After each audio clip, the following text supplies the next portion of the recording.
ሌላውን የ15ኛ ሳምንት የእንግሊዝ ፕሪሚየር ሊግ ጨዋታ እንመልከት። ሲጠበቅ የነበረው የቦርንማውዝና የቼልሲ ጨዋታ ሳውዝ ዌስት ኢንግላንድ ላይ የተደረገ ጨዋታ ነበር። በተለይ ቀደም ብሎ አርሰናል ጨዋታ ማድረጉን ተከትሎና ነጥብ መጣሉን በመመልከት ቼልሲን ጨዋታ አሸንፎ የነጥብ ልዩነትን ያጠባል ተብሎ ነበር የተጠበቀው። ምክንያቱም በአርሰናል በኩል አብዛኞቹ የፕሪሚየር ሊግ ቡድኖች ኢንኮንሲስተንት መሆናቸውን ተከትሎ አርሰናል ሊጠጋ የሚችለው ክለብ በተለይ ከደርቢው በኋላ ቼልሲ ነው እየተባለ ሲነገር ነበር። ምክንያቱም በአርሰናሉ ጨዋታ ኦልሞስት ለ60 ደቂቃዎች በ10 ተጫዋቾች አስደናቂ ብቃትን ማሳየታቸውንና እንዲሁም ደግሞ ዋናውን በዚህ የውድድር ዓመት ከፓልመር ኤፍሲ ወደ ካይሴዶ ኤፍሲ ተሸጋግሯል እየተባለ ሲታማ የነበረውን ቼልሲን ካይሴዶን ማቶ የአርሰናል ላይ የተሻለ እንቅስቃሴ ማድረጉን ተከትሎ ጨዋታው ተጠብቆ ነበረ። ከለንደን ደርቢው በኋላ ግን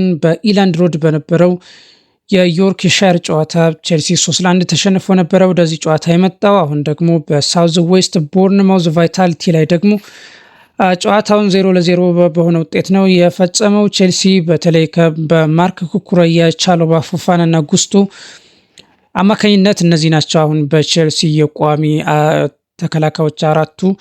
በተለይ ፎፋና በቋሚነት መሰለፍ ከጀመረ በኋላ ኢንዞ ማሬስካ እየተጠቀሙ ያሉት የቻሎባና የፎፋናን ጥምረት ነው።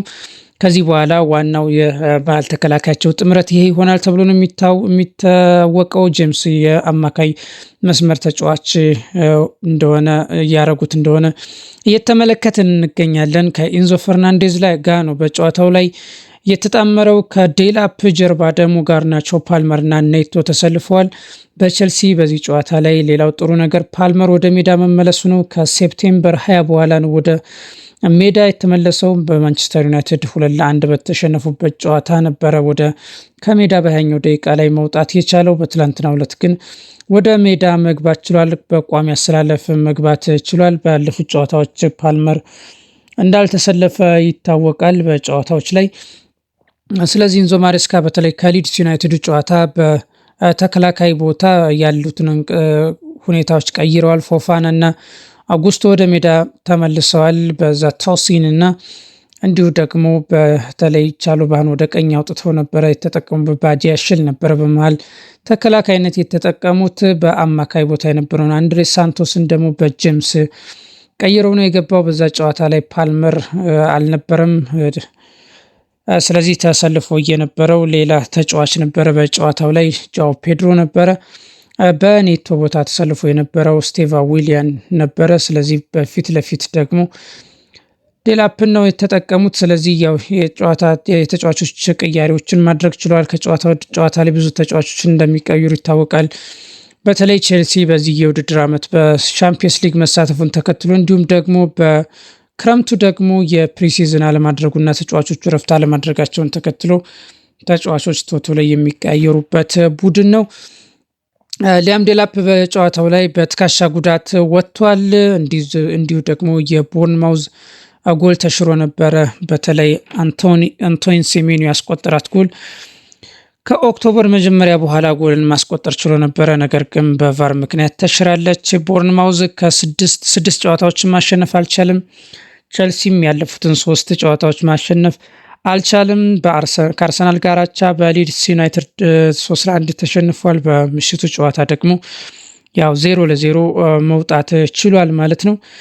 እንዲሁ ቼልሲ ደግሞ ለ14 የሊግ ጨዋታዎች ጎል እያስቆጠረ ነበር የመጣው። በፕሪሚየር ሊጉ በመጀመሪያው በመክፈቻው ጨዋታ በስታንፎርድ ብሪጅ በነበረው የለንደን ደርቢ ከክሪስታል ፓላስ ጋር የነበረውን ጨዋታ 0-0 ከተለያየ በኋላ አሁን በቦርንማውዝ ጋር ደግሞ 0-0 መለያየቱን ተከትሎ 14 ጨዋታዎችን የጎል የማግባት ሪከርድ ቢኖረውም በምሽቱ ጨዋታ ግን ጎልን ማስቆጠር ሳይችል ከ14 ጨዋታዎች በኋላ ለመጀመሪያ ጊዜ ሆኗል። ቅድም እንደጠቀስኩት ፓልመርም ከመስከረም በኋላ ወደ ሜዳ የተመለሰበት ጨዋታ ነበረ። ቦርንማውዞች በጨዋታው ላይ 6ኛው ደቂቃ ላይ በአንቶኒ ሴሜንዮ አማካይነት ጎልን ማስቆጠር ችለው ነበረ። ነገር ግን ኢቫኔልሰን ኦፍሳይድ መግባቱን ተከትሎ ጎሏ ተሽራለች። አንቶኒ ሴሜንዮ በጨዋታው ላይ ከሁለቱም ቡድኖች በኩል የነበረው ኮከቡ ተጫዋች ወይንም የጨዋታው ስታር እሱ ነበረ። በተለይ ለምን በጥር የዝውውር መስኮት በብዙ የፕሪሚየር ሊግ ቡድኖች እንደሚፈለግ ያሳየበትን ብቃት ማሳየት ችሏል። አስደናቂ ሙከራዎችም እንደዚህ አስፈሪ ሙከራዎችም የነበሩት በጨዋታው ላይ የሱ ሙከራዎች ነበሩ። ስለዚህ ቼልሲ በጨዋታው በመጀመሪያው አጋማሽ በሙሉ ለሙሉ ተበልጦ ነበር በቦርንማውዝ። ተደጋጋሚ ሙከራዎችን በአንቶኒ ሴሜንዮ፣ ኢቫን ኤልሰን፣ ማርከስ ታቨርነር እንዲሁም ደግሞ አሌክስ ሂሚኔዝ በመሳሰሉ ተጫዋቾች ቦርንማውዝ ሙከራ ቢያደርግም በሳንቼዝ ጥረት ጎል ሳይቆጠር ቀርቷል። ነገር ግን የአንቶኒ ሴሜንዮ ጎል ብትቆጠርም ነገር ግን በቫር ተሽራለች። በቸልሲ በኩል 21ኛው ደቂቃ ብቻ ነበረ ማርኮ ኮኮሬያ በግንባሩ ኳስን ከሞከረ በኋላ በቀድሞ የቸልሲ በረኛ ፔትሮቪች አማካኝነት ኳሱን አድኖበታል። ስለዚህ የመጀመሪያው አጋማሽ በአብዛኛው ብልጫ የተወሰደበት ነበረ በቸልሲ። ሰከንድ ሀፍ ግን ቸልሲ ጨዋታውን መቆጣጠር ጀምሮ ነበረ። እንዲሁም በጋርናቾ ከፔድሮ ኔቶ የተሻገረለትን ኳስ በግንባሩ ለማስቆጠር ጥረት አድርጎ ነበር። ነገር ግን የቋሚ ብረቱ መልሶበታል። አብዛኞቹ ሾቶች እንደዚሁ ከኔቶ፣ ፓልመር፣ ጉዩና ኢንዞ ማድረግ ችሎ ነበር ቸልሲ በተደጋጋሚ በሁለተኛው አጋማሽ። ነገር ግን ጎልን ማስቆጠር አልቻለም። ነገር ግን የጨዋታ የሁለተኛው አጋማሽ አስደናቂ ሙከራ የተደረገው ግን በአንቶኒ ሴሜንዮ አማካኝነት ነበር። ነገር ግን ሮበርት ሳንቼዝ ኳሷን አድኖበታል። ያው ቼልሲ በተለይ በሁለቱ ተከላካዮች በሚጫወትበት ጊዜ አሁን 5 ወይም 4 ክሊንሺት ባለሳሳት መጠበቅ ችለዋል። ለሮበርት ሳንቼዝ በምሽቱም ጨዋታ አስደናቂ ነበረ ማለት ነው በጨዋታው ላይ። ስለዚህ በቸልሲ የነበረው በሁለተኛው አጋማሽ ነበር። ተቀይሮ የገቡት ጆዋ ፔድሮ እና ስቴቫ ዊሊያን ትንሽ ተጽዕኖ መፍጠር ቢችሉም ነገር ግን ቸልሲ ጎልን ማስቆጠር አልቻለም ነበረ። ከጨዋታው በኋላ በተለይ ኢንዞ ማሬስካ የሊያም ዴላፕን ጉዳት ላለፉት 2 ወራት በጉዳት ምክንያት ከሜዳ ርቆ ነበረ። እንዲሁም ደግሞ ከሜዳ ከራቀ በኋላ ባሉት ጊዜያት ወደ ጨዋታ ለመመለስ ጥረት እያደረገ ነበር። ነገር ግን እድለኛ አይደለም። በቀጣይ በ48 ሰዓታት ውስጥ ግን የተጫዋቹ የትከሻ ጉዳቱ ለምን ያህል ከሜዳ እንደሚያርቀው የሚመረመር ይሆናል በማለት አስተያየታቸውን ሰጥተዋል። ከጨዋታው በኋላ በተለይ በሊድስ ዩናይትድ በተደጋጋሚ የቸልሲን ተከላካዮች መፈተናቸውን ተከትሎ በጨዋታው ላይ ጆሽ አችምቦንግን አለመጠቀሚ የሚጸጽተኝ ነገር እሱ ነው ብለው ነበረ። በትላንትናው ዕለት ግን ያው ሙሉ የሆነ የተከላካይ መስመራቸውን ይዘው ገብተዋል። ጎል አልተቆጠረባቸውም። ጎል በማስቆጠሩ ግን የቸልሲ የአጥቂ ክፍል በጣም ደካማ ነበረ። እንዲሁም ደግሞ በተለይ ቼልሲ ከትላልቅ ቡድኖች ጋር ሲያደርግና ከትናንሽ ቡድኖች ጋር ሲያደርግ ደግሞ ትናንሽ አስቸጋሪ እንደሆነ ይታወቃል ቦርንማውዝ በፕሪሚየር ሊጉ። ነገር ግን ያለፉትን 5 ጨዋታዎች ማሸነፍ ሳይችል ቀርቶ ነው ወደዚህ ሜዳ የመጣው። ባለፈው ራሱ በኤቨርተን በሜዳው በቫይታሊቲ ስቴዲየም 1-0 ተሸንፎ ነበረ። ከጨዋታውም በኋላ በተለይ አንቶኒ ራይላ በተለይ የቡድኑን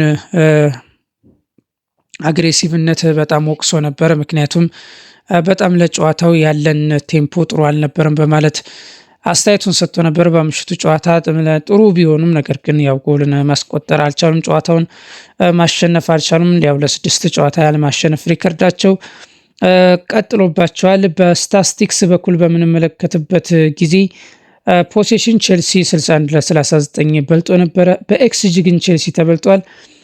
አንድ የኤክስጂን ማስመዝገብ አልቻለም። 0.92 ኤክስጂን ነው ማስመዝገብ የቻለው። 1.42 ደግሞ ቦርንማውዝ ቼልሲ ላይ ኤክስጂ ማስመዝገብ ችሏል። ቢግ ቻንሶችን ቼልሲ መፍጠር አልቻለም። በምሽቱ ጨዋታ ቦርንማውዝ 1 ቢግ ቻንሶችን መፍጠር ችሏል። በተለይ በሾት በማድረጉ ደግሞ 13-11 ቦርንማውዝ የተሻለ ነው። ኦን ታርጌትም 5-4 ቦርንማውዝ የተሻለ ነው። ዲስፖስስ በማድረግ ደግሞ እንዲሁ 7-5 ነበረ ቦርንማውዝ። ዱዌሎችን በማሸነፍ ቼልሲ 53-47 የተሻለ ነበረ።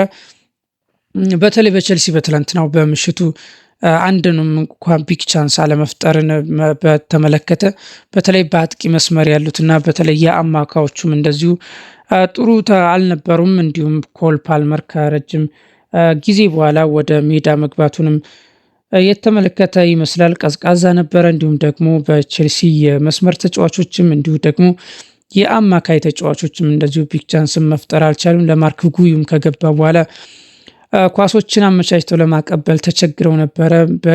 በተደጋጋሚ በቦርንማውዝ ሲያጠቁም ሲከላከሉም እንዲሁ ተጽዕኖ ያደርጉባቸው ነበር፣ ፕረስ ያደርጉባቸው ነበር። ማርክ ኩኩረያ እንደ በፊቱ መውጣት እንዳይችል አድርገውት ነበር። እንዲሁም ደግሞ በአማካይ መስመርም ተደጋጋሚ የአንድ ለአንድ ፕረሲንግ በተለይ በቦርንማውዝ በኩል ነበረ። ስለዚህ ቼልሲ በምሽቱ ቢግ ቻንስን መፍጠር አልቻለም። በነገራችን ላይ አንድም ኮርነር ማግኘት አልቻለም በምሽቱ። ምክንያቱም ኮርነር ለማግኘት ያው ማጥቃት ያስፈልጋል። ያንን ቡድን ቼልሲ ያው ስላላጠቃ የኮርነርን ማግኘት አልቻለም ነበረ በጨዋታው ላይ። ስለዚህ የቼልሲ የማጥቃት ሁኔታ በጣም ደካማ ነበረ ማለት ይቻላል በጨዋታው ላይ ማለት ነው። ስለዚህ ቼልሲ ይህንን ለተከታታይ 3 ጨዋታዎችን አለማሸነፍ በፕሪሚየር ሊጉ ያለውን ከአርሰናል ጋር ወይንም እንደ የታይትል ተፎካካሪ የመሆኑ ሁኔታ እያበቃለት ይመስላል። አሁን በአርሰናል በ8 ነጥብ ይበለጣል። በአስቶን ቪላ በ5 ነጥብ፣ በሲቲ በ6 ነጥብ ርቆ 4ኛ ደረጃ ላይ የሚገኝ ክለብ ሆኗል በ25 ነጥብ። ቦርንማውዝ ደግሞ 20 ነጥቦችን ሰብስቦ 13ኛ ደረጃ ላይ ይገኛል። እንግዲህ በቼልሲ እና በቦርንማውዝ መካከል ያለው 25 ነጥብ ልዩነት ነው። ነገር ግን ያላቸው የደረጃ ልዩነት ግን ብዙ ነው። የነጥብ ልዩነታቸው ግን ጠባብ ነው ማለት ነው። ቼልሲ በቀጣይ ግን ኤቨርተንን ይገጥማል። ኤቨርተን አሁን በዚህ ጊዜ አስደናቂ ብቃቱን እያሳየ ይገኛል። ተከታታይ ጨዋታዎችንም ማሸነፍ የቻለ ቡድን ሆኗል። ስለዚህ በቀጣይ የሚገጥመው በስታንፎርድ ብሪጅ ነው በእርግጥ። ስለዚህ